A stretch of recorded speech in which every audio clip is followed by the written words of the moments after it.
I'm standing in my childhood living room, phone literally shaking in my hand, staring at a Zillow listing that's been saved in my favorites for 3 years. It's 11:47 p.m. on a Tuesday, and I just got off a 14-hour shift at the hospital. My scrubs still smell like antiseptic and that specific brand of hospital coffee that tastes like burnt regret. And I'm crying. Not like cute movie crying. I'm talking full, ugly sob, the kind where you can't breathe right and your face makes weird contortions. The house on my screen? It's the one. The blue Victorian with the wraparound porch on Maple Street. The one my mom used to slow down for every single time we drove past when I was a kid. She'd get this look on her face, kind of dreamy and sad at the same time, and she'd say, "Someday." Just that. Someday. Here's the thing about my mom, and I need you to understand this part. She's not a bad person. She's not evil. She's just disappointed. In me. Specifically. And she's made that incredibly clear for about the last 8 years. It started when I was 20 and told her I wanted to be a nurse instead of a doctor. I remember the exact moment. We were at Olive Garden, her favorite, the one off Highway 9 with the weird fountain that's always slightly too loud. She had just ordered her usual chicken Alfredo, extra breadsticks. I'd been rehearsing what I was going to say for weeks. "Mom, I've been thinking about nursing school instead of med school." She stopped mid-breadstick. Just froze with it halfway to her mouth. The table next to us had this screaming toddler, and in that moment, even that kid went quiet. Felt like the whole restaurant was holding its breath. Nursing school. She said it flat. Not a question. A statement. The way you'd say dog poop or root canal? Yeah. I mean, I really connect with the patient care aspect. And the program is shorter and I can start making a difference. So you want to be a doctor's assistant? That's not. Nurses aren't assistants. Mom, it's a completely different. Do you know how many people I've told that my daughter is going to be a doctor? Her voice got that tight quality, the one that meant we were about to have a fight in public, but she was going to smile through it. Do you know how proud your father would have been? And there it was. Dad. He'd been gone for 6 years at that point. Heart attack at 52, completely unexpected. And Mom had this way of wielding his memory like a weapon. What would your father think? Your father wanted better for you. Your father didn't work himself to death so you could settle. I went to nursing school anyway. Got my BSN, then my RN. Then, because apparently I like proving points to people who won't acknowledge them, I became a nurse practitioner. I work in the ICU now. I literally save lives. I've held people's hands while they died. I've brought people back from the edge. I've told families their person is going to make it, and I've told families their person isn't. But to my mom, I'm the daughter who settled, who took the easy route, who didn't live up to my potential. The comments started small at first. Little digs at family gatherings. "Oh, Emma's still doing her nursing thing?" When my cousin Jake got into law school. Now that's a real career. That's someone who's going somewhere. When my brother Marco bought his first house at 28. See? This is what happens when you make smart choices. I lived in a tiny apartment in the city, 15 minutes from the hospital. It was cheap and kind of depressing, with neighbors who fought at 2 a.m. and a radiator that clanked like someone was murdering a robot. But it meant I could afford to send Mom $500 every month. She doesn't know about that. The $500. I set it up as an auto transfer to her checking account 3 years ago, after she mentioned her property taxes kept going up and her part-time job at the library wasn't cutting it anymore. I just did it. Didn't tell her, because I knew what she'd say. She'd either refuse it because it came from her disappointment of a daughter, or she'd take it and resent me for being in a position to help her. Looking back, I should have seen how toxic that was. How messed up it is to financially support someone who verbally tears you down. But she's my mom, you know? And I kept thinking, maybe if I just prove myself enough, maybe if I'm successful enough, smart enough, helpful enough, maybe she'll see me. 6 months ago was my 30th birthday. Mom insisted on throwing me a party. I didn't want one. I'm not big on being the center of attention, and honestly, I was exhausted. I'd worked 4 12-hour shifts that week, including a night shift that ended at 7 a.m. the day before my birthday. But Mom wanted to do it, and my Aunt Linda was visiting from Phoenix. And Marco was bringing his new girlfriend. And it felt easier to just say yes. The party was at Mom's house, the small ranch-style place in the suburbs that she's lived in since Dad died. She'd invited about 20 people, Family mostly, a few of her friends. A couple of my old high school friends she's still somehow in touch with even though I'm not. I showed up at 6 p.m. after sleeping for maybe 4 hours and then stress cleaning my apartment because that's what I do when I'm anxious. I brought wine, the expensive kind from that place downtown, because Mom always says I don't know how to pick wine. I wore the dress she bought me last Christmas, the blue one that I think makes me look like a conservative politician, but she says is elegant and professional. The second I walked in, I could feel it.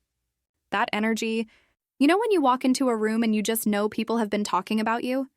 It was like that. Aunt Linda gave me this too bright smile. Marco's girlfriend Sarah looked uncomfortable. Mom's friend Patricia, God, I hate Patricia, had this smirk. We did the normal party things. Small talk, appetizers. Mom had made her famous spinach dip, the one everyone loves. I helped bring out food, refilled drinks, laughed at the right moments. Marco told a story about his new job in tech sales. Aunt Linda talked about her timeshare. Patricia complained about her neighbors. Then came the cake. Mom had ordered it from that bakery she loves, the one that always writes in those perfect frosting letters. Everyone gathered around the dining table. Mom lit the candles, 3 and 0, the big milestone ones. Everyone sang happy birthday, off-key and enthusiastic the way people do. Make a wish, someone called out. I closed my eyes.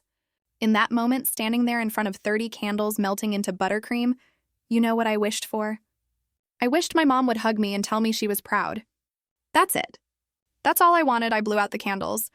Everyone clapped, and then Mom said, well, at least she's consistent. 30 years old and still making wishes instead of plans. The room went quiet. Like aggressively quiet. Someone coughed. Aunt Linda said, Karen, in that warning voice. But Mom was on a roll. I could see it in her face. That look she gets when she's decided she's going to say something. She'd probably had 2 glasses of wine. She's a lightweight, always has been.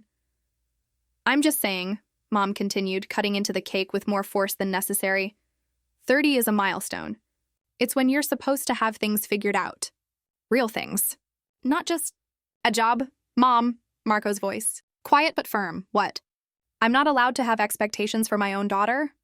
She was looking at Patricia now, not at me. I just think at 30, maybe she could have more to show for herself. A house, a husband.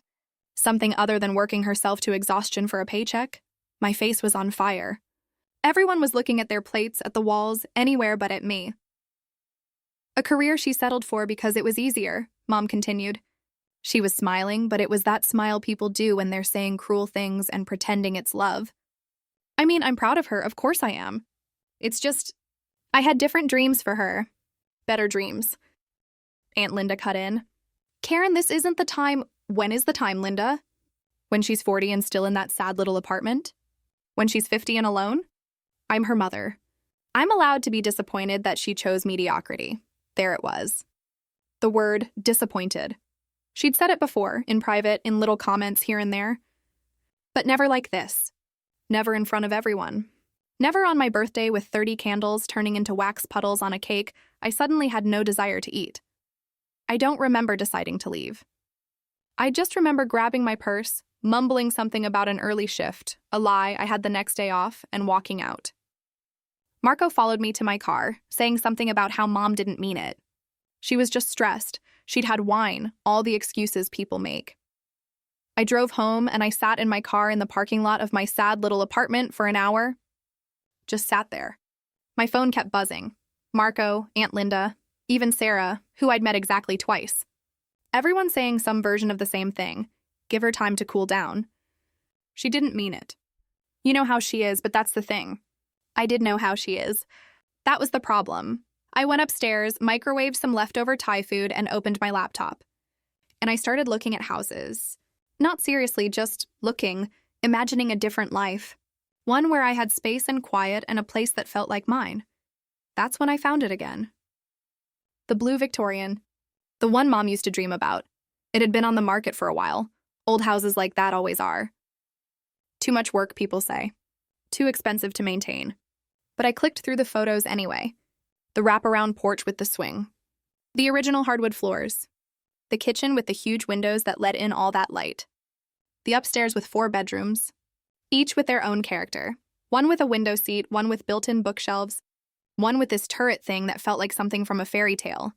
And I looked at the price. Then I looked at my bank account. The savings I'd been building for 8 years, living in my sad little apartment, working doubles and holidays and overtime. The money I'd accumulated from being just a nurse with no life and no house and no husband. I had enough for a down payment. Barely. It would wipe out most of my savings. But I had enough. At 11:47 p.m. on a Tuesday night, still in my scrubs, face swollen from crying, I favorited the listing, and then I did nothing. For 3 weeks, I did absolutely nothing. I went to work. I came home. I didn't talk to my mom. She'd called twice, left voicemails that were somehow both apologetic and defensive. I'm sorry you were upset, but you have to understand where I'm coming from. That kind of apology that's not really an apology. But I kept looking at that house. Every night. Sometimes multiple times a day. I'd pull up the listing on my phone between patients. I'd scroll through the photos on my lunch break. I started having dreams about it. Walking through those rooms. Sitting on that porch. Belonging somewhere, my coworker Jasmine noticed. Jasmine notices everything.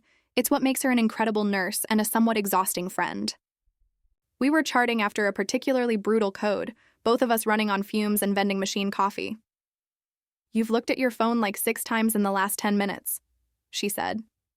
Either you're having a crisis or you're online shopping. Which is it? And I don't know why, but I told her. The whole thing. My mom, the party, the house. She listened while updating patient charts, not interrupting, just nodding at the right moments. When I finished, she said, "So buy it." I can't just, it's not that simple. Why not? You have the money. You want the house. What's complicated? It's my mom's dream house. So I can't, she wanted it. She used to point it out every time we drove past. It's hers. Jasmine stopped typing. Looked at me over her computer screen. Emma, she doesn't own dreams. And she sure as hell doesn't get to call you a disappointment and still keep you from living your life. She made it sound so simple. And maybe it was simple. Maybe I was the one making it complicated. I called a realtor the next day. Her name was Monica, and she had great reviews and this no-nonsense energy I appreciated. I told her about the house, and she pulled the listing. It's been on the market for 8 months, she said. Seller's motivated. I think we can get it for under asking. Really? Old houses scare people. They want move-in ready. They want granite countertops and open concepts. They don't want character and history and work. I want those things, I said. The character and history. The work doesn't scare me, Monica laughed. Then let's make an offer. We did. They countered. We countered back. 3 days of negotiation that had me checking my email every 5 minutes like an obsessed person. And then Monica called. They accepted. I sat down on my kitchen floor. Just dropped right down onto the linoleum because my legs forgot how to work. Emma? You still there? I bought a house. You bought a house. I could hear her smiling. Congratulations. Welcome to home ownership and eternal debt. The next month was a blur of paperwork and inspections and mortgage approvals. I told Marco because I needed someone in my family to know, and he was good at keeping secrets. He came to see it with me before closing, walked through the empty rooms, tested the porch swing, stood in that turret room upstairs. This is incredible, he said. Mom used to talk about this house. I know. She's going to lose her mind when she finds out you bought it. I know. He looked at me. Is that why you're doing this? No, and I meant it. I'm doing it because I want it. Because I'm tired of living small to make other people comfortable with their own choices. Because I'm 30 years old and I save lives and I deserve to have something beautiful. Marco hugged me. Dad would be proud of you. For whatever that's worth. It was worth a lot, actually. Closing day was on a Friday. I'd taken the day off work, met Monica at the title company, signed my name about 400 times. When they handed me the keys, actual physical keys on a little keychain with the address, I just stared at them. These small metal objects that represented everything I'd worked for. Everything I'd become in spite of being told I wasn't enough. I drove to the house. My house. Sat in the driveway for 20 minutes just looking at it. The blue paint was faded in places. Some of the porch boards needed replacing. The garden was overgrown. It needed work. It was perfect. I called my mom. She answered on the 3rd ring. Emma, hi, I was starting to think you were never going to call me back. Can you come to Maple Street? The blue Victorian. I need to show you something. Silence. Then, what are you doing at that house? Just come, please. She showed up 20 minutes later. I was sitting on the porch swing, keys in my lap, when her car pulled up. She got out slowly, looking confused and suspicious in equal measure. Emma, what's going on? I stood up, walked down the porch steps, held out the keys. What are these? Keys to your dream house. She stared at them. At me, at the house. Back to the keys. I don't understand. I bought it. This house. The one you used to show me when I was a kid. The one you always said someday about. You bought it. Her voice was flat, disbelieving. I closed this morning. How did you... Nurses don't make enough to... And there it was again. Even now, even standing in front of proof of exactly how enough I was, she couldn't help herself. Apparently this nurse does, I said. My voice was steady, calm. I'd practiced this. I've been saving for 8 years, Mom, living in that sad little apartment, working those extra shifts, making those mediocre choices. And now I own a house. This house. Your house. She was crying now. I'd never seen her cry, not even at Dad's funeral. She'd been stoic then, almost robotic. But now tears were just streaming down her face and she wasn't wiping them away. Emma, I bought this house for me, I continued. Because I wanted it. Because I earned it. Because I'm not a disappointment, Mom. I'm a nurse practitioner who saves lives. I'm someone who worked hard and made something of herself. And I'm done waiting for you to see that. I pressed the keys into her hand. But I want you to have it. She looked down at the keys like they might bite her. What? I want you to have this house. Your dream house. The one you've wanted for 30 years. It's yours. This is the part where she's supposed to break down. Where she's supposed to realize what a terrible mistake she's made. Where she hugs me and says she's sorry and that she's proud and that she sees me now. But this is real life. And real life is messier than that. I can't accept this, she said. I can't. This is too much. You can't just give me a house. Why not? Because it's yours. You bought it. You should live in it. Maybe I will. Maybe I'll sell it. Maybe I'll rent it out. It's mine to decide. But right now, in this moment, I'm giving you the keys. Because you're my mom, and I love you, and I wanted to give you your dream. Even if you think I'm a disappointment, she was fully sobbing now. You're not, I never meant, yes, you did. You meant it. And that's okay. I'm giving you this anyway. Not because I'm trying to prove something. Not because I'm trying to earn your approval. But because I can. Because I'm successful enough to do something huge and generous and kind, even for someone who hurt me. That's who I am, Mom. That's what you missed while you were busy being disappointed. I walked past her toward my car. My hands were shaking again, but this time it felt different. This time it felt like power. Where are you going? She sounded panicked. Home, to my sad little apartment. To sleep for about 16 hours. And then I'm going to figure out where I want to live next. Because it turns out I have options. I got in my car. Started the engine. She was standing there in the driveway of her dream house, holding keys to a future she never thought she'd have, given to her by the daughter she thought had settled. As I pulled away, I saw her in the rearview mirror. She was looking up at the house, then down at the keys, then back at the house. And I knew that moment was going to change her. Maybe not today, maybe not tomorrow, but eventually, or maybe it wouldn't. Maybe she'd never change. Maybe she'd live in that house and still think I wasn't enough. But here's what I realized, sitting at the red light on the corner of Maple and Fifth. It didn't matter anymore. I'd proven something to myself. I'd shown myself that I was exactly enough. More than enough. I'd built a whole life while someone told me I was building it wrong, and I'd built it anyway. I'd saved enough money to buy a dream. I'd become someone who could give extravagantly, even to someone who couldn't see my value. And that was the real victory. Not her finally seeing me, but me finally seeing myself. The light turned green, and I drove toward whatever came next, knowing that whatever it was, I'd built it myself. And it would be more than enough.